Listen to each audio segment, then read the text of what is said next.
Cool. So I'm Becca Harrison. I'm the Buy to Bags program coordinator. I work with the teen volunteers at the zoo on their program Buy to Bags, which helps reduce the amount of plastic bags in the ocean by asking people to take a pledge to switch from using plastic bags at the store to using reusable bags. One person switching from plastic to reusable eliminates about 500 plastic bags a year, and one family switching eliminates 1,100 bags a year. So that's my connection to plastic reduction. And then I wanted to kind of talk tonight about how it's connected to climate change and how we can work together to get some new strategies. So climate change is, this is very basic, I'm sure a lot of you know this. Climate change is the result of heat trapping gases, largely from extraction and burning of coal, oil, and gas acting like a blanket around the earth, causing it to warm and our climate to change, as evident by the fact that today was almost 100 degrees and yesterday was as well in September. To limit warming, we must transition to alternatives for uses of fossil fuels. Typically, when we talk about climate change, we focus on changes to our current forms of transportation, heating, cooling, agriculture. But one of the main uses of fossil fuels is plastics. 99% of all plastics are made from oil and gas, and therefore working to reduce climate change means working on reducing the amount of plastics that we make and use and finding alternatives. Okay, so this is a very long chart that's not as super easy to read.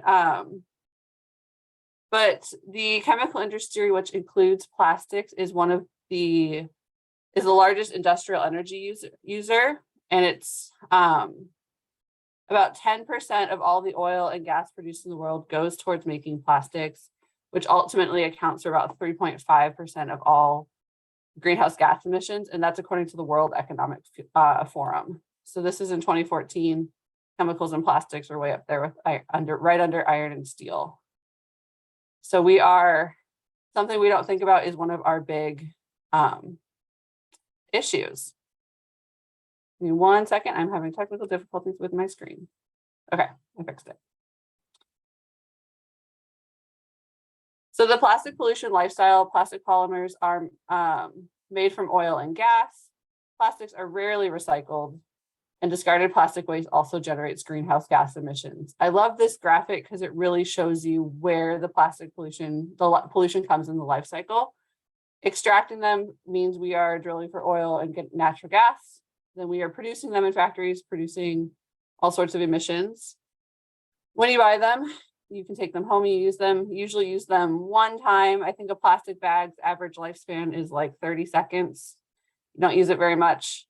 Then it goes to the waste industry where it has to be disposed of. And if it's not always disposed of and recycled, it is led to dumping and burning. As well as when it is recycled, that also creates emissions. So we've got a lot of things happening. And then how much plastic we use. The global mass of produced plastic is greater than the overall mass of all terrestrial and marine animals combined. So I'm trying to remember what year this is from. Pretty recently, I think it was in the past couple of years. Animals make up about 4 gigatons, human-made mass of about 8 gigatons. And then trees and shrubs is 900 gigatons, and buildings and infrastructure are 1,100 gigatons worldwide. And that's according to some researchers from the Weizmann Institute of Science in Israel, which I found. So it's a really interesting way of looking at things. More than 40% of the plastic that is used just once. So we have a lot of single-use plastics that we do, and we have a lot of changes we can make. So where are plastics? I'm sure a lot of you know this. Some of this I found out recently and was a little surprised by. Synthetic fabrics that are in so many of our things, polyester, nylon, acrylic, lycra, and spandex are all made from plastic polymers. PVC vinyl comes from plastic polymers. There's plastic in cigarettes in the filters. The chewing gum, most chewing gum that you buy, gum base, is made from a form of plastics. Metal cans all have a thin plastic liner that is incinerated off before they are recycled. And glitter is tiny pieces of plastic. There is also eco glitter, which is biodegradable, but that's a newer thing. So typically glitter is plastic as well. Okay, our global plastic production is projected to double by 2035, which is coming up fairly quickly, because it seems like, because it's already 2022. I'm still stuck in feeling like it's before the pandemic, but we're getting there. It is doubling approximately every 11 years, with more than half of all plastic produced in the last 15 years. As you can see on our map, people in North America have the highest rate of highest waste generation per person, and we have the greatest opportunity to reduce. So we can be part of the solution, and we're part of the problem, but we can also be a large part of the solution. And then plastic end of life, which is something that I did not grow up thinking about and did not really start thinking about until I started working for the zoo about 7 or 8 years ago. Statistics vary on the amount of plastic recycled yearly, but according to the Organization for Economic Cooperation and Development, which is an intergovernmental organization made up of about 38 countries worldwide, after taking into account losses during recycling, only 9% of plastic waste was ultimately recycled, 19% was incinerated, and almost 50% went to sanitary landfills. So when you incinerate it, plastic waste incinerated, we cause direct emissions. 55% is discarded into a landfill or the environment. Since landfills are not super sustainable all the time, that does mean that up to 40% of landfill waste is potentially burned in open fires, leading to direct emissions. And then when plastics are burned, they release carbon dioxide, which is a greenhouse gas, and other pollutants. Some of them are pollutants like toxic chemicals, heavy metals, and benzopyrene and polyaromatic hydrocarbons, which have both been shown to cause cancer. So there is a lot going on with all of that when we dispose of it, which is not something that we are used to thinking about. Okay, and the cost to human life. Fossil fuel air pollution was responsible for more than 8 million people's deaths worldwide in 2018. And researchers estimated that exposure to particulate matter from fossil fuel emissions accounted for 18% of total global deaths in 2018, a little less than 1 out of 5. Cost to human health as well. There's a lot. I promise my whole presentation is not going to be just all of these negatives. We're going to get to some solutions and a lot of positives.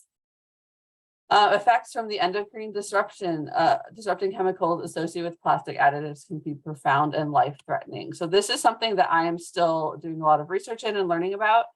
My background is not in science. My background is in education. So I come at this from how to share things with you and not necessarily how all of the stuff happens. Plastics can lead to higher rates of cancers, diabetes, kidney, liver, and thyroid impacts, metabolic disorders, neurological impacts. There's all alterations to both male and female reproductive development and infertility. And some of these are still just starting to be studied. We don't know the full impact. So we are still learning. There's always new science coming out about the impact of plastics and where we found microplastics as well. So environmental racism is another thing that we need to talk about when we talk about plastic usage. People living within 3 miles of petrochemical clusters where they produce or work with plastics earn 28% less than the average US household and are 67% more likely to be people of color, which is a quote from Beyond Plastics. In 2021, Beyond Plastics does a lot of work to help reduce the amount of plastics being used.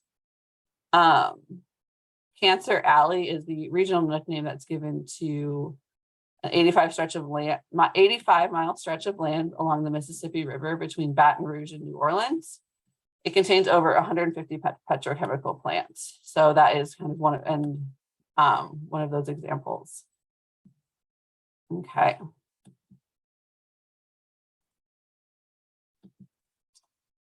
Let's see. This area accounts for 25% of petrochemical production in the US. And in Cancer Alley, 46 individuals per 1 million are at risk of developing cancer. And the national average is roughly 30 individuals per 1 million. Let's see what else. Okay, pollution. We're getting more into my wheelhouse here.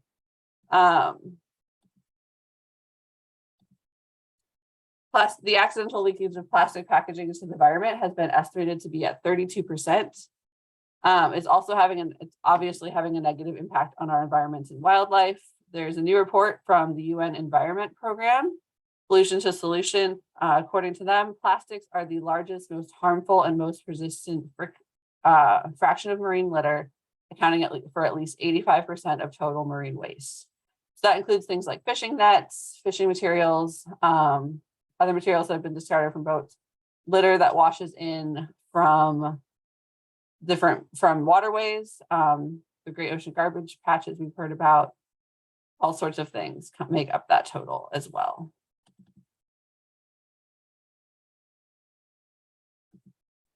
Okay. And microplastics are a big topic now. Microplastics are defined as plastics that are less than 5 millimeters long, plastic pieces that are less than 5 millimeters long, sorry. They come from a variety of sources and the impacts of them are not well studied as of yet. But they are the most prevalent type of marine debris found in the ocean. 5 millimeters is about the size of a sesame seed, so it's small but still visible. They can come from larger pieces of plastic debris that degrade into smaller and smaller pieces through being exposed friction or just different processes in the ocean. They can also come from nurdles, which are small lentil-sized pieces of plastic that are used in as the base for manufacturing plastic products, as well as microbeads, which are tiny pieces of plastic that are popular in health and beauty products. The US banned microbeads in 2015. Canada and the UK are currently the only other countries with microbead bans, but the United Nations has recommended a global ban on microbeads as well for their impact on the environment and on people. So impact on wildlife. These pictures kind of speak for themselves. We don't love that animals have to interact with plastic. They don't know what it is. And so they don't really know to avoid it. But we've got a fish trapped inside a plastic glove, hermit crab using a plastic cup as a shell, a sea otter playing with a plastic bottle, a sea turtle eating a plastic bag. This is really close to the Buy to Bags team's mission. They really were struck by the idea, the fact that turtles love to eat jellyfish and can't tell the difference between plastic bags and jellyfish. So they end up eating plastic bags. And then also a picture of a seal trapped in some looks like fishing line. So there's a lot of different ways that plastic can impact them, not just through ingestion, but also through trapping them and all sorts of things. Different plastics can have different impacts on different animals. So ocean plastic is estimated to kill millions of marine animals every year. Nearly 700 species, including endangered ones, have been known to be affected by it. Film plastics like plastic bags impact dolphins, whales, turtles. Hard plastics can impact birds, and then fishing gear can impact the seals as well. You make sure I'm not missing anything that I wanted to say about this.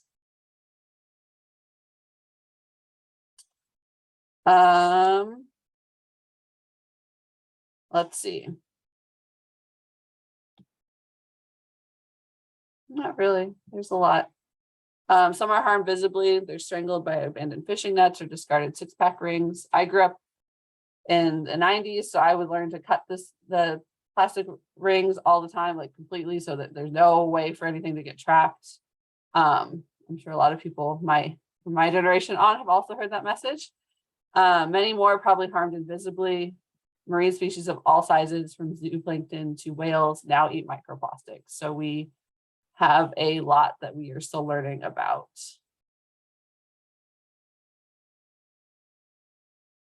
And then this is kind of a chance for you guys to respond. So what actions do you take to reduce plastic production right now? You have some, you can throw them in the chat. And Lisa, if you want to share anything that you see or hear, I can tell you that I work to, I've got my reusable cup and my reusable straw right here that I use every day. I use reusable bags. I recycle plastics when possible. I try to buy things that aren't in plastic. What else do we have? Yeah, buying in bulk is a big, if it's available to you, is something that's a pretty big deal. Bringing my bags is one of the easiest and most common behaviors I do to reduce. I have a question from Nancy. If the chat is disabled, it is not. It shouldn't be. I just pulled it up. I can type in it and I'll write and see if you can see it, but hopefully everyone can see it.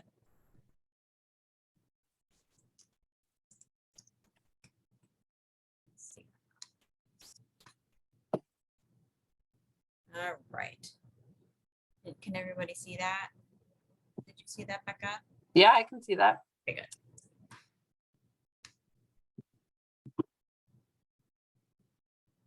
Okay, well, it looks like Really weird. Hang on one sec.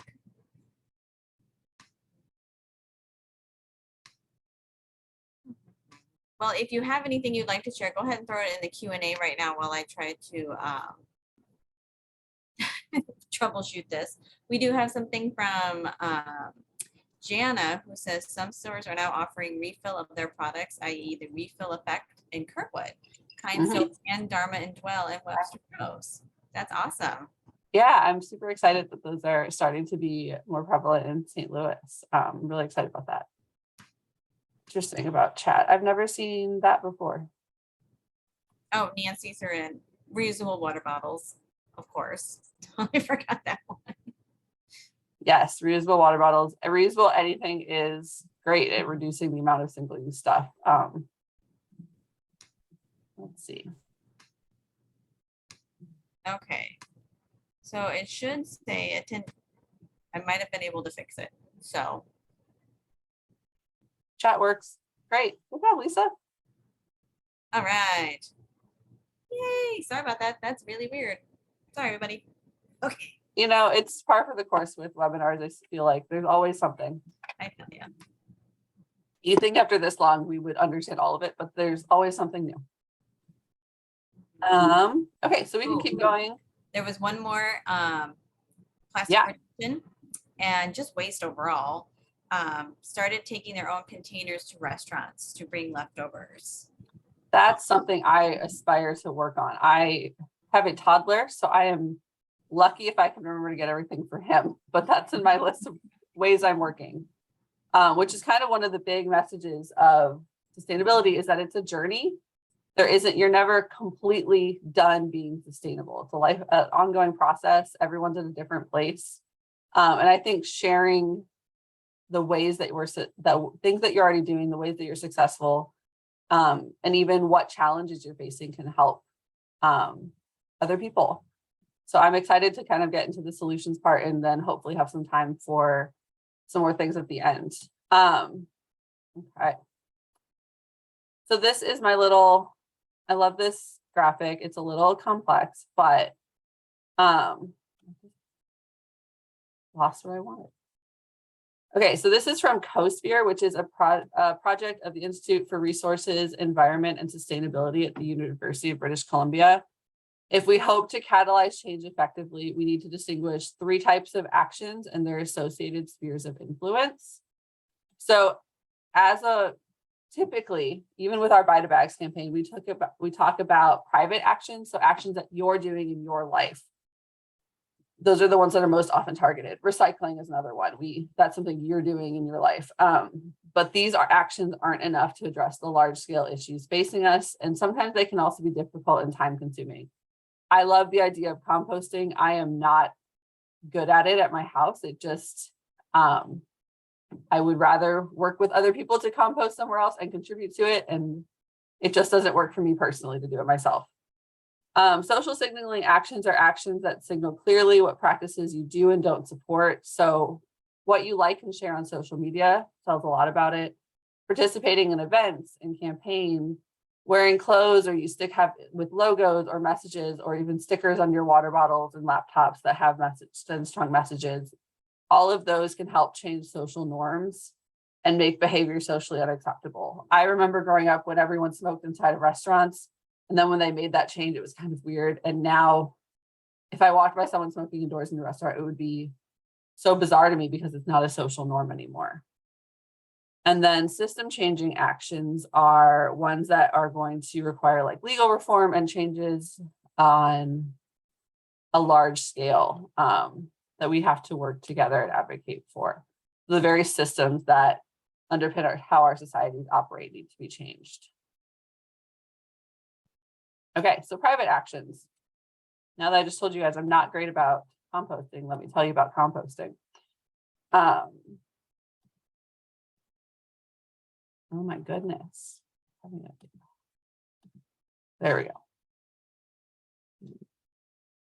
So the 5 R's are listed in order of importance. So these are some things that everyone can be doing. Refusing, reducing, reusing, rot, which is compost, letting things rot, and then recycling. And I listed them in the order of the importance that to me that it makes sense when it comes to decreasing plastic usage. While all of them are helpful, some make a larger impact than others. Refusing plastic when possible helps decrease demand for plastic items.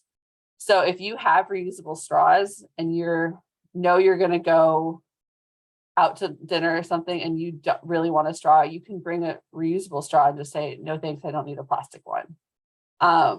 Today I went to Sonic and so I just knew that like I was going to drink my drink at home. So I didn't need a straw from them. Turning down freebies if you don't need them is a big thing as well. So when you go somewhere, it's fun to get all the fun things that are plastic, but then you have to deal with them. And sometimes the way we deal with them is throwing them away, which isn't the best choice. Reducing the amount of plastic means selecting plastic items only when necessary, using reusable ones instead of plastic ones. It also stands for reducing the amount of items that you have, especially items that are designed for single use, or reducing plastic by choosing items that have less or no packaging. So instead of buying peppers at the grocery store that come in that plastic shrink wrap container, I can bring a reusable fabric produce bag and put peppers in there. That's one way that I can reduce the amount of plastic that I want. Reusing plastic bags or containers when possible to reduce your need for new plastic. I hear a lot of people say that when they have plastic bags from the store, they save them and use them as trash can liners, or they use them to pick up their pet waste. That's a great choice instead of just throwing away your plastic bags and then buying bags to do those things.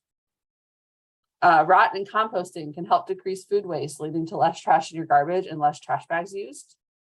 You can also then get some compost for your garden that you don't have to buy, which comes in plastic. Recycling is important as well, but it should come after reducing and reusing. When it's time to discard an item, check with your local recycler to see if they can recycle the items. Not the first choice for a few reasons. Many items cannot be recycled. Most plastics can only be recycled 1 to 3 times because recycling involves breaking down the molecular chains that make up those polymers, and then it weakens the material. So most recycled plastic materials have a mix of new and recycled plastic to accommodate this. So that's why we see something that's like 80% recycled plastic. That's why. Items are not necessarily repurposed for the same use. So when you recycle your plastic bags at the grocery store drop-off, they are not reused as plastic bags. They're usually destined to become like composite lumber for furniture, patio furniture, or decking. And then virgin plastic is so cheap that even items that can be recycled don't get recycled because companies don't want to pay more. It's cheaper, excuse me, it's cheaper for them to get new plastic than it is for them to make a smart, more sustainable choice. Recycling also means you're recycling things in the correct places.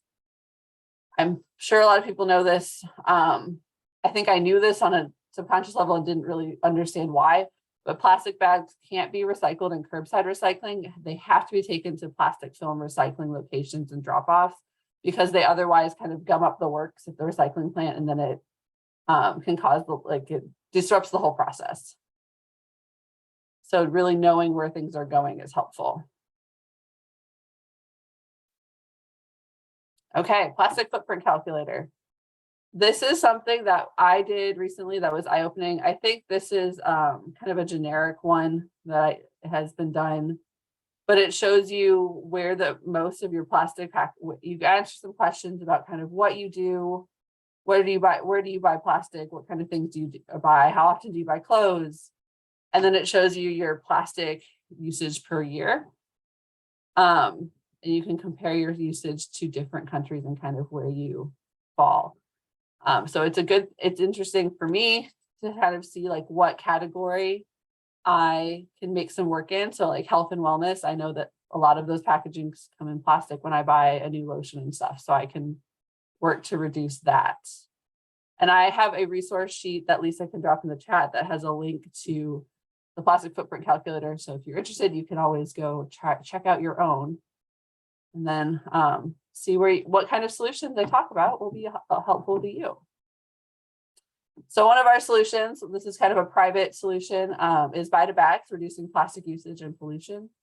We are at tables on zoo grounds at almost every zoo event. We've been there for 6 years. So if you've been to the zoo, you've probably seen us. You've probably seen the blue bag with the white sea lion and the hashtag Buy to Bags. I've linked that in the chat or in the resource sheet as well, so that you can take a virtual pledge and commit to using reusable bags instead of plastic bags at the store. You can also follow us on Facebook and Instagram at Buy to Bags, and we share tips throughout the year about different ways to recycle or to reduce plastic consumption, increase your sustainability, cool things that are happening with the program, how you can, what the impact on different animals is. And it's still really led by the teens. So it's a good way to support some teenagers who deeply care about conservation and help them see that they can make a difference now and in the future. Another thing you can be doing in your life is mail-in recycling. There are a variety of ways to mail in certain hard to recycle plastics. Some require upfront costs, some are free. There's a couple different ones linked on the resource sheet that I know of. If people have ones that they love, I would love to learn more about this. This is something that not a lot of people know about. And I would love to see more people be aware of it. So social signaling actions are actions that are kind of a little bit bigger than just in your personal life. These are important because social norms, people tend to adopt the behavior of others. One of the studies that I read that kind of stuck with me is when people had their like curbside recycling bins, they gave them stickers that said like, we also compost, and they could stick it on their recycling bin if they also composted. And more people started composting because in this town because they saw the stickers. And so they had this, they wanted to be like the other people. So social diffusion is this kind of the same thing. The adoption of new behaviors such as recycling and composting frequently occurs as the result of friends, family members, or colleagues introducing us to them. I think when I started at the zoo, I was pretty typical. I didn't really think about what happened to things when I was done with them, or if I would just recycle everything and you didn't really think about it. And then starting at the zoo, I worked with the camp program, which does trash-free lunches. And so that was the first time that I was really looking at how much trash I produced with taking a lunch to work every day. And so being around people who were using all different types of reusable containers and saving plastic containers to reuse them for lunches was really eye-opening for me. And so I think that helped me make the switch. And then my husband kind of felt like, well, if she's doing it, then I can do it too. And it kind of has grown from there in our family. So this is another one, social significant actions. This is the I Support Ban Plastics in Kenya, is a environmentalist who started this campaign with the hashtag. And 1 second. A photojournalist, I'm sorry, he created it. He made a banner with the hashtag and took pictures of people holding it and then tweeted them. And then Kenya bans single-use plastic bags shortly after. So seeing the amount of people who have support for something is really impactful. It's nice to know you're not alone. You're not the only person who cares about this. Buy to Bags has our own kind of version of this. We have our selfie frames that we have for visitors to take pictures with. I think we have a couple different ones. And then recently, Jason Momoa shaved his head on social and shared pictures about it on social media as the plea to have people stop using single-use plastics. He knows that if he shaves his head, he's going to get a lot of attention from it, and so he's using his impact to make a difference on social media. So there's all sorts of different ways that we can do. Using your social network is a great, Jason Momoa kind of ties into this perfectly. Share what you're doing with your social network. Seeing other people make sustainable choices can help break down the barriers for someone else to try that choice. I have a toddler, so I obviously had a baby. And I had a friend who was doing cloth diapering and really helped me see how she was doing it and made it seem more feasible for me. And so it just helps to see that other people are doing these things that sound kind of hard. And be a resource. Let people know if they have questions, they can talk to you. With my job, I'm if you want help trying to find ways to reduce plastic waste at your institution, I will gladly come talk with you and your team and figure out what we can do to help you. It's nice to work with people and not feeling like you're doing this by yourself. And then organizational solutions. So these are things that community groups, schools, businesses, all different organizations, whatever size and whatever you determine can work together to do. So you can take turns collecting and mailing in hard to recycle plastics. I know that before the pandemic, Crayola used to do, and it's paused because of the pandemic. We'll see if it comes back. Crayola used to recycle their old markers. And so you could just work with all your friends and say, hey, when you get old markers, send them to me and I'll mail them in this time. And then someone else takes it next time or something. You can just take turns sharing the load. So it's not always your responsibility to collect and mail it in. Group recycling programs are another great one. There are programs where school groups, community organizations can work to recycle certain items as a group. Some have rewards for those groups attached, which can always help motivate people. Making people see that they're helping each other and that this is something that everyone is doing can really help them feel empowered and part of the solution. And then system changing action. So this is where we're getting into a lot of things that are newer that I hadn't heard as much about. So we've got local, regional, national, and global. Community bans. This is probably an out of date statistic, but Buy to Bags was tracking plastic bag bans or fees in 11 states. I know Edwardsville has a bag in Illinois has a bag fee right now that came out a couple of years ago. So having communities have passed bag bans is a great way to help make that change. Community gardens and markets. There's Seed St. Louis has a list of community gardens and is a good resource for helping find them. It supports over 250 community gardens. They provide infrastructure for new garden projects, yearly expansion, staff consultations. And if you can't find one near you, they may be able to help you start one. Community markets allow you to buy local food and goods easily, reducing the amount of shipping materials and carbon emissions needed to get products to you. So you're reducing the amount of packaging and your carbon impact by shopping locally. One STL is a organization for and to encourage and support greater sustainability across the 8-county St. Louis region. So it's a big network of organizations, individuals sharing ideas, expertise, and resources to meet regional sustainability goals. They have monthly sustainability labs. I think that one recently was about transportation, and join a working group. So there's 6 working groups: biodiversity, energy and emissions, food access, materials and recycling, transit-oriented development, and water and green infrastructure.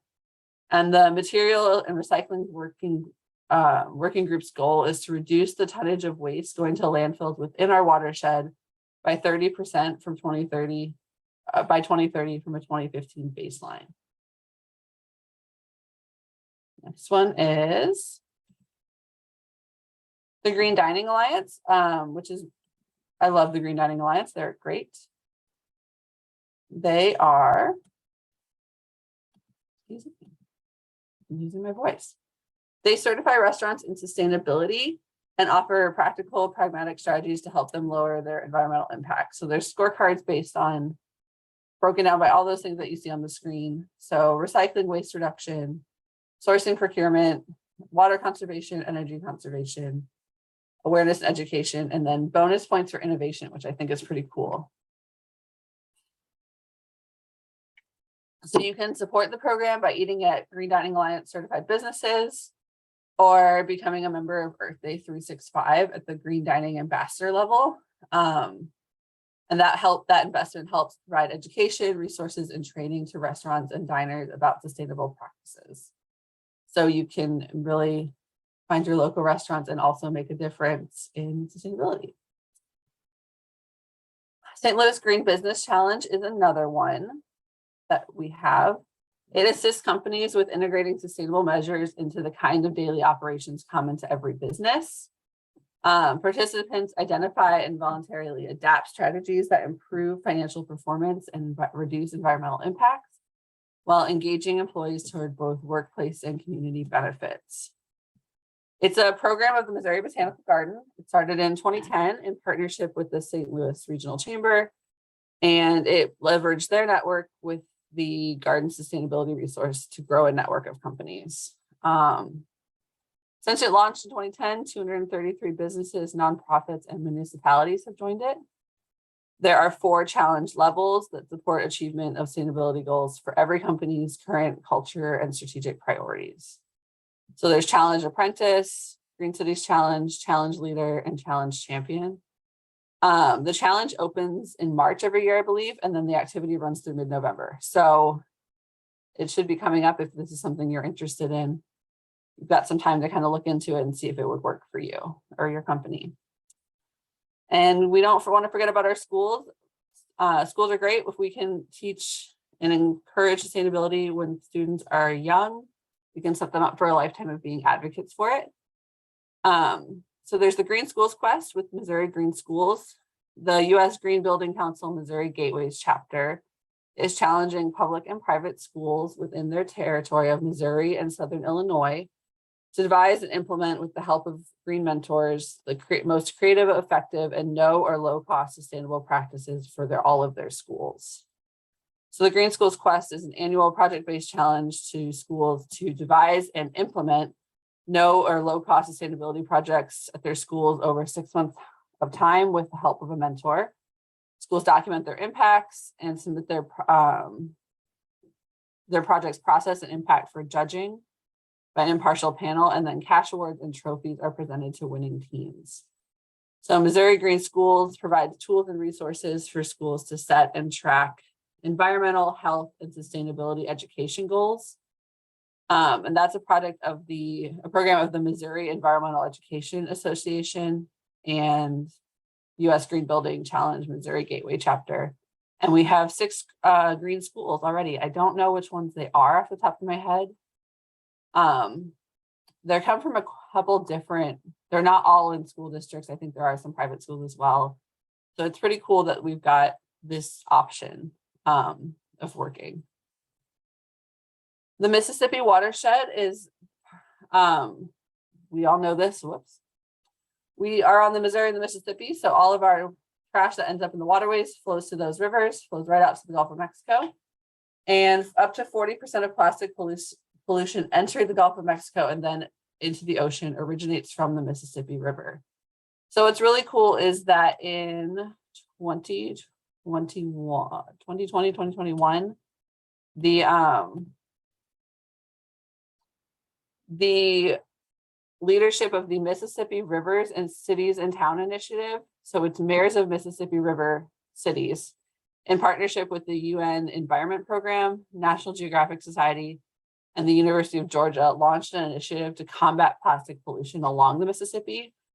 So they spent, in the spring of 2021, St. Louis was one of the pilot cities. They spent 3 weeks collecting and documenting litter in St. Paul, Minnesota, at the top of the Mississippi, us right in kind of the middle, and Baton Rouge on the mouth of it. The St. Louis Zoo sponsored it. The surveys, the results from that survey are out now. They've just done another survey in the Quad Cities in Iowa, I believe. So they are, and then after they've done all this research about what kind of plastic pollution is, where is it coming, what industry is it coming from, they're going to, each town or city will have the opportunity to make recommendations and policies that directly impact their city. There's not going to be one list of things that works for everybody, but they can work together and kind of see what's working for everyone and kind of where we can help each other along the way. I haven't seen any policies come out about that yet, but I will definitely be sharing about them on the Buy to Bag social media when we do. Beyond the Bag Challenge is a national working group and project it's still being piloted. So there's a multi-year collaboration across these retail sectors that aims to identify, test, and implement new design solutions that serve the function of the plastic bag, but lessen the impact on the environment. So they're currently conducting pilot testing in areas around Northern California. I haven't seen any ideas about expanding, but since these are national brands, I'm hoping that they will be extending it soon. I think they were trying different things like renting a bag. I can't remember all the different solutions that they had. But they had companies create solutions and then try them. And then this is really cool, changing norms in media. There's lights, camera, and then plastic. And then flip the script on plastic. So these are both working to reduce the amount of single-use plastic shown on screen in TV and movies. What we see in movies can really be kind of a subconscious cultural norm. So when we see someone drinking from a coffee cup and then throwing it away, a lot of the times when people are shown throwing away single-use plastics on screen, they just kind of dispose of them on the ground. They don't really show them putting it in trash cans. So these campaigns are working to switch to sustainable or reusable options when the scene's permitting. And then also Flip the Script on Plastics is also working to help reduce plastics used off screen on set. So trying to reduce the amount of bottled water using is one of the ones that I saw coming up a lot on that website. So I thought it was cool that we have companies that, or industries that kind of don't directly connect to plastics are really invested in, they're starting to be invested in making it switch for sustainability. Plastic audits are another big thing that we can do. 1 second. Okay, in an effort to get corporations to reveal, reduce, and redesign their products made from plastic, Break Free from Plastic members, allies, and over 11,000 volunteers collected 440 brand audits across 45 countries. So they collected over 330,000 pieces of plastic waste, and 58% of them were marked with a clear consumer brand. So when you see plastic litter, you can sometimes see where it has come from, what company or was using it or used it. And so the International Coastal Cleanup began more than 30 years ago as well, when communities rallied together with the common goal of collecting and documenting the trash littering their coastline. The Mississippi River Plastic Pollution Challenge or Plastic Pollution Initiative also does this with tracking brands when possible. There are many reports you can find of like the most common brands that end up as plastic pollution. I don't remember them all off the top of my head, unfortunately. And then extended producer responsibility. So we're getting into some things that are a little bit more, they require a little bit more effort on the part of for us to advocate. So many governments have reviewed available policy options and concluded that replacing the responsibility for the post-consumer phase of certain goods, so like what happens after you're done with it and you dispose of it, placing that responsibility on the producers could be an option. So it's a policy approach in which producers are given a significant responsibility, either financial and or physical, for the treatment and disposal of the products. It could provide incentive to prevent waste at the source, promote product design for the environment, and support achievement of public recycling and materials management goals, making it impact the companies and make it their problem again, might be a solution, or is this people think might be a solution. Plant-based plastics are another one, bioplastics. 90% of currently, experts estimate that 90% of current plastics could be derived from plants. This is something that there's a lot of research still being done on this about what bioplastics do and how often they can, how much they're getting recycled. Almost all plastic is made from fossil fuels. So 90% could be derived from plants instead. There are so many uses of plastic that it might be hard to eliminate or find an alternative for some uses, but it's good to know we do have another source.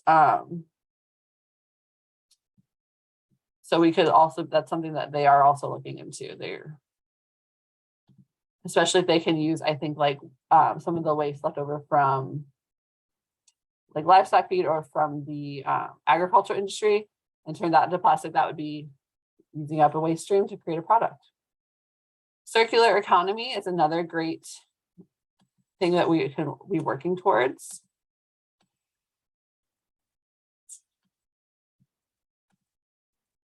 No, I have on the right side. We need to arrange the system to set everyone up for success in reducing waste and material consumption. So circular economy is where you design products in such a way that they don't produce waste. So according to the EPA, a circular economy reduces material use, redesigns materials, products, and sources to be less labor intensive, and recaptures waste as a resource. It's regenerative in that it supports natural processes and leaves more room for nature to thrive. And it emulates natural systems to help eliminate waste. So in the idea that like in a forest, when a tree falls over and it breaks down, becomes a home for animals, it becomes food for animals, it decomposes, breaks down, enriches the soil, allowing more trees to grow and repeating that process. So that's regenerative. And we want more of that. Corporate responsibility. This is something that we don't always talk about when we talk about sustainability, but it's something that's necessary. Individuals can use their voice, dollars, time, and other resources to vote, to choose which corporations that align with their beliefs. You don't have to support a company that doesn't align with your beliefs if you don't want to, and you want to spend the time researching alternatives. Large impacts on climate change will come from individuals working together, along with the buy-in and involvement of corporations. You can vote for climate and corporate accountability with your money and your purchasing power, showing people that it matters to you. In 2021, a report from Australia's Minderoo Foundation found that 20 companies accounted for more than half of all single-use plastic waste generated worldwide. The top 100 companies account for more than 90% of all the plastic waste. 98% of all the plastic that was manufactured was from virgin feedstocks instead of from recycled materials, because many companies also found it more cost efficient to use new plastic instead of recycled plastic. We talked about that a little bit earlier. So we also have climate accounting, which is the process of quantifying emissions and climate impacts and overall corporate accountability. So we've got where you can hold a company's, like ask companies to be held accountable for their emissions and climate impacts. And let's see if I'm missing anything else. There's a book called Accountable: The Rise of Citizen Capitalism that just came out that according to the authors of that book, accountability requires mandatory, standardized social and environmental metrics and requires citizens to hold corporations accountable in our capacity as consumers, employees, voters, and shareholders. So there are many resources available online about how you can advocate for corporate accountability and climate change, but you can also work to hold your employer and favorite businesses accountable. Ask about their sustainability plan, see if they even have one, how they plan to achieve those goals, where they're currently taking action, what are they currently doing? And if the answer is nothing and it's you have the ability, maybe help them find a way to start making changes. The zoo has a green team internally that is made up of employees and volunteers in all different departments who deeply care about the sustainability efforts of the zoo.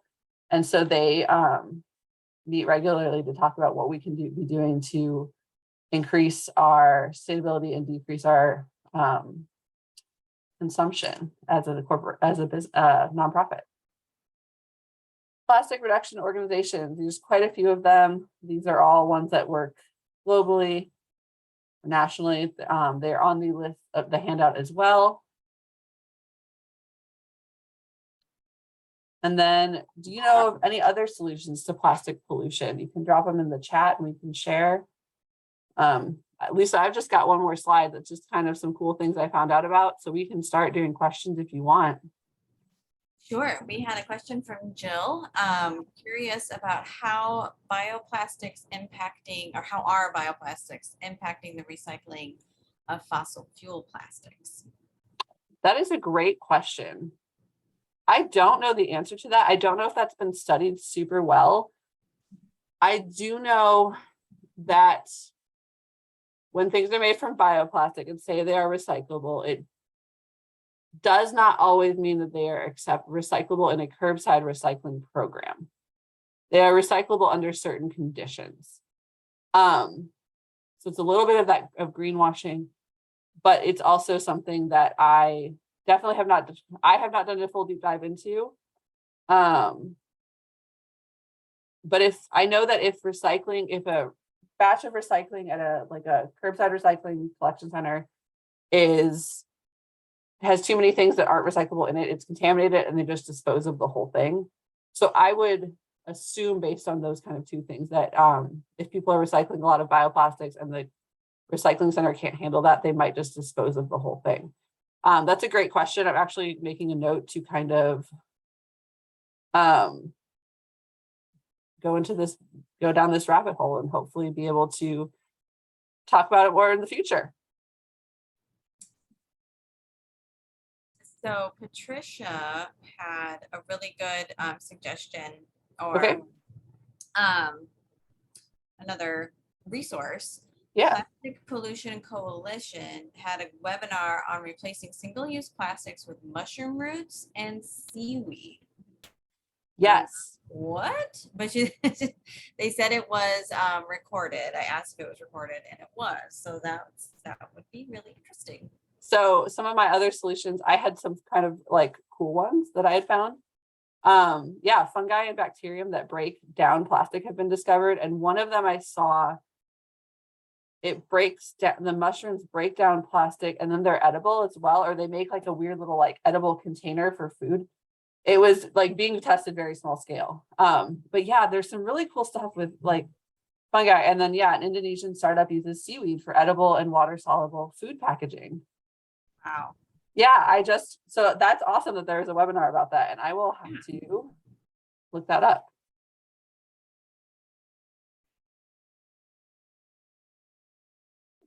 Okay. I also saw that the Netherlands has a bike path that's made from recycled plastic that they said was easier to install than traditional bike paths, which I thought was kind of a cool solution. I don't know what the impact of that on the environment with microplastics and breaking down is. So that's kind of it's a constant balance with plastic pollution of figuring out how do we handle these things that aren't completely going to break down, but we still have to deal with them. They're still here. So I have not found a perfect solution yet. If someone finds one, please let me know. Right. Okay, I think that's all I have. Awesome. So I have whatever time left. I would love to hear questions and feedback. I talk very fast. I try to slow down. I'm sorry. Oh, it was great, Becca. We have just a couple more minutes. If anybody has any other resources or other solutions or any questions that you might be wondering. Okay, Pat, your whole name looked familiar, so I thought it might be, it might be a volunteer. Thank you for joining us, Pat.